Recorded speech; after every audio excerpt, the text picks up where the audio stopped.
Падрыхтоўка да новага навучальнага года ўжо ў разгары. З сярэдзіны ліпеня ў Беларусі пачаўся продаж школьных тавараў. Паводле Беллегпрама, сёлета па ўсёй краіне адкрыюць каля 250 спецыялізаваных гандлёвых пунктаў, а каля 95% ассортименту складае прадукцыя айчыннай вытворчасці. Мы уже произвели порядка 300 тысяч, я говорю, за предприятие, входящее в концерн Беллегпром. В стране гораздо больше, раза в 2 объемов производства.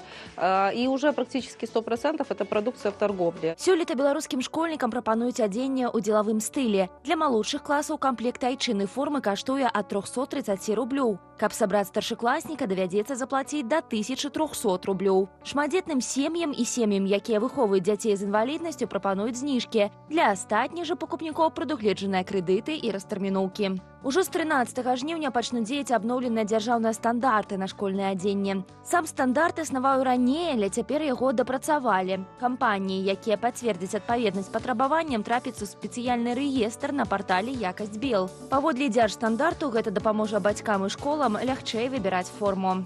Дзелавы стыль вызначаны як стыль адзення, прызначаны для дзелавой сферы жыцця грамадства, які характарызуецца строгасцю, стрыманасцю і кансерватызмам у выбары матэрыялаў, колеру, крою і аксесуараў. Новыя патрабаванні закрануць перадусім якасць школьнага адзення. Больш жорстка будуць ацэньваць трываласць тканінаў і іх устойлівасць да з'яўлення катышкаў. Пры гэтым стандарт не распаўсюджваецца на спартовую форму і абутак. Ткани, которые мы отбираем для производства данной одежды, соответствуют требованиям технических регламентов о безопасности продукции. Мы проверяем устойчивость цвета путем отбора проб и испытываем в аккредитованных лабораториях устойчивость крашения, где действует света, ВТО и стирки. Каб вытворца змог атрымаць сертыфікат і трапіць у рэестр, адзенне павінна быць пашытае ў Беларусі, а не менш за 50% тканіны выраблена ў Беларусі або Расіі. Аднак крытыкі новаўвядзення лічаць, што такія патрабаванні найперш падтрымліваюць айчынных вытворцаў, а не пакупнікоў. Мэтай з'яўляецца трохі дапамагчы Беллегпраму, які заўжды працуе ў страту, трохі дапамагчы даць яму некаторы невялікі малы прыбытак, таму што гэта невялікі рынок. На думку эксперта, звужэнне кола вытворца можа прывесці да таго, што выбар для бацькоў стане меншым, а кошты вышэйшымі.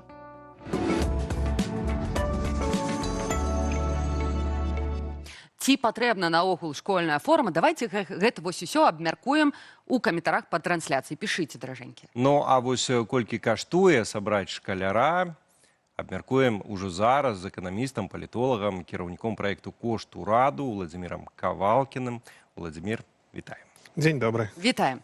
Беларускія дзяржаўныя выданні ўжо падлічылі такія сярэднія кошты, колькі беларусы выдаюць грошай дзеля таго, каб сабраць дзяцей у школу. І там, калі я не памыляюся, ад 350 рублёў і да прыблізна 1500 рублёў. Вось і туды ўваходзіць і канцылярыя, і адзенне, яшчэ нейкія там заплечнікі, безумоўна. На вашу думку, ці гэта нармальныя грошы? Ці гэта нармальна, як у нас тут давеча падзялілася наша адная госця, што яна аддала увесь свой заробак 1500 рублёў дзеля таго, каб сабраць дзіцяці ў школу? І чаму, дарэчы, разбежка такая велізарная? Разбежка залежыць ад таго, колькі і чаго вы купляеце, па-першае, а другое ад якасці. То бок, мінімальны набор гэта самае таннае. Вось пра што тут казаць? Калі мы кажам пра 360 рублёў, то гэта кашуля-блузка за 23 рублі, гэта споднія за 43 рублі, напрыклад, гэта заплечнік за 40 рублёў. Які можна купіць за 40 рублёў заплечнік, мы можам сабе ўявіць. Але калі казаць пра максімум, то заплечнік гэта ўжо 330-340 рублёў, то бок разбег у 10 разоў. І звычайна дзеці, ведаеце, яны ж не хочуць выглядаць кепска, яны не хочуць выбівацца за свайго асяроддзя, і дзіцёнак, які апрануты на 360 рублёў і які апрануты на 1500, яны будуць адчуваць сябе па-рознаму. І той, які апрануты бедна, ён будзе прасіць у бацькоў купіць нешта лепшае, нешта яшчэ купіць, каб выглядаць так, як сябры выглядаюць. Адзінае, што не заўсёды атрымліваецца ўсе хацелкі свайго дзіцяці забяспечыць, асабліва калі не адно дзіцё у школу ідзе, а іх там, напрыклад, трое. І вось на кожнага паспрабуе гэтыя заплечнікі па 300 рублёў сабраць. Таму, калі гаварыць у сярэднім, вось гэты набор, гэты збор дзіцяці ў школу, наколькі ён сёння можа адлюстроўваць узровень дабрабыту сям'і, ну, такі індекс можна ўвогуле складаць, альбо ўсё-такі хацелкі тут? Тут можна два індексы зрабіць. Першы, гэта, напрыклад, кошт набора на дзіцяці ад мінімальнага да максімальнага да сярэдняй зарплаты. Вось, ну, напрыклад, мінімальны набор будзе каштаваць 11%, поўны набор 50% ад сярэдняй па Беларусі. Кажу сярэдні па Беларусі, бо ў сярэднюю па Беларусі ўваходзіць і менская зарплата. То бок дзіцёнак, які нарадзіўся, не ведаю, у Жабінцы, вось, і яго бацькі, якія працуюць у Жабінцы, і дзіцёнак, які нарадзіўся ў Менску, і бацькі, якога працуюць у Менску, яны будуць па-рознаму апрануты, па-рознаму выглядаць, і па-рознаму будзе выглядаць гэты індекс кошт сабраць дзіцёнка да школы да сярэдняга заробку бацькоў. Вось, калі параўноўваць з, напрыклад, максімальным наборам, то гэта ўжо 41% і 175%. Вось. Поўны набор мінімальны, да мінімальнага заробку, я кажу, у Беларусі 850 рублёў зараз. То бок... Владимир, я выбачаюсь, ну мае тады сэнс сапраўды ўвесці для ўсіх аднолькавую форму, каб ніхто не выбіваўся, каб дзеці не камплексавалі, вот, ва ўсіх аднолькавыя кашулькі там і гэтак далей. У гэтым тады ёсць сэнс? Часткова так, часткова не. Чаму так, а чаму не? Па-першае, ну, напрыклад, яны будуць выглядаць аднолькава, але якасць матэрыялу будзе розная. У аднаго дзіцёнка там будзе ўсё штучнае, а ў іншага дзіцёнку там будзе бавоўна, напрыклад, ось і воўна.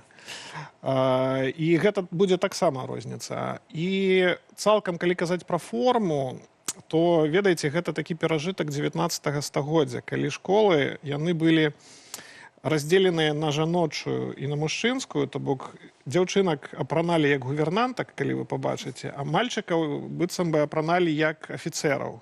Троху падобна. Бо школы, яны пайшлі вось так масава з 19 стагоддзя і пайшлі з Брытаніі, з Германіі, з Францыі, і школы яны мусілі гатовіць вось дзетак для далейшай службы. Дзяўчынак у адзін бок, мальчыкаў у іншы бок. І калі вы, ну, спрабуеце зноўку вось апрануць дзяцей у гэтую форму, гэта выглядае, ну так, як нейкі перажытак трошку. Можа быць, трэба казаць не пра форму, а пра дрэс-код. То бок павінен быць нейкі дрэс-код, і ў межах гэтага дрэс-коду можна неяк апранацца. Але форма гэта, на мой погляд, ну, не сродак. А давайте, аднак ж таки, вернемся да грашовага пытання, таму мяне гэта вельмі турбуе. Вось у Польшы дзейнічае праграма «Добры старт», дзе бацькам можна атрымаць грашовую такую падтрымку 300 злотых. Гэта, ну, прыблізна $80, прыблізна. І вось летась чытачка Белсату падзялілася, што гэтых грошаў, ну, так хапае, каб сабраць дзіцяці. А ў Беларусі такой праграмы не існуе. І яны могуць атрымаць толькі бацькі шматдзетных сем'яў, дзе там трое і больш дзяцей. Чаму так адбываецца? Ці можа ў Беларусі калі-небудзь з'явіцца штосьці кшталту падобнай праграмы? Ну, бо, па-першае, Беларусь больш бедная краіна, чым Польшча. Вось палякі ў сярэднім у 3 разы больш зарабляюць, у 3 разы больш плоцяць падаткаў, ну і дзяржава можа выдаткоўваць больш грошаў. Вось. Так, у Беларусі таксама ёсць дапамога, каля 160 рублёў. Але, каб гэтую дапамогу атрымаць, трэба яшчэ даказаць, што вось ты маеш правы на гэтую дапамогу. Гэта шматдзетныя, гэта бедныя сем'і і гэтак далей. Вось. У Польшчы 800+, і 300 выдаецца кожнаму. Не ведаю, наколькі гэта правільна, напрыклад, людзям багатым выдаваць па 300 і па 800, але гэта робіцца. То бок няма нічыйных дзецей, мы выдаем не бацькам, мы выдаем дзіцёнку, то бок дзіцёнак не лічыцца, напрыклад, заможным ці багатым. Кожны дзіцёнак, ён роўны. Но выступлю, хай гэта будзе такая непапулярная захада на постсавецкай прасторы, але паспрабую выступіць у абарону багатых. Но слухайце, калі падаткі плоцяць усе, а дапамагае дзяржава толькі тым, хто, ну, не самы багаты, Тут же гаворка не толькі пра самыя грошы, але і, скажем так, пра клопат дзяржавы, які ты адчуваеш, як бы, што гэта твая дзяржава, што табе падаткі твае ў нейкім сэнсе таксама вяртаецца. Вось, ці не было б больш справядліва, насамрэч, сапраўды, як у Польшы, вось гэтыя 800+, 300+, яшчэ бывае 400+, калі у садочак збіраюцца. Для ўсіх абсалютна, і гэткім чынам паказваюць, што і дзяржава-то для ўсіх. Ну, гэта разумны довад, плюс яшчэ тут сумы маленькія, а бюракратыя вялікая. То бок, каб праверыць, каб спраўдзіць, ці насамрэч там сям'я бедная, ці шматдзетная, трэба рабіць там всякія спраўкі, даказваць. І, ну, можа так стацца, што бюракратыя з'ядае значную частку гэтых грошаў. То бок, прасцей усім даць, чым плаціць бюракратам заробкі, каб яны там рабілі нейкія праверкі, ці годны ты гэтай дзяржаўнай дапамогі. Вось. Тут я згоден часткова не. Ну, тут трэба глядзець, трэба маніторыць, як яно адбываецца насамрэч. Вось. У чым адрозненне таксама ёсць Беларусі ад Польшчы. У Беларусі грамадзянская супольнасць амаль знішчаная. То бок у Польшчы, апроч вось гэтых 800, яшчэ 300, ёсць шмат дабрачынных арганізацыяў, якія дапамагаюць, напрыклад, бедным сем'ям, шматдзетным сем'ям. Вось. А Лукашенко знішчыў амаль што ўсю грамадзянскую супольнасць у Беларусі, і збіраць насамрэч бедным і шматдзетным сем'ям значна цяжэй у Беларусі, бо апроч вось гэтай дзяржаўнай дапамогі вельмі цяжка атрымаць нешта яшчэ. А ў Польшчы шмат арганізацыяў, ёсць і рэлігійныя, ёсць нерэлігійныя, усялякія ёсць, можна звярнуцца, атрымаць дапамогу і так далей.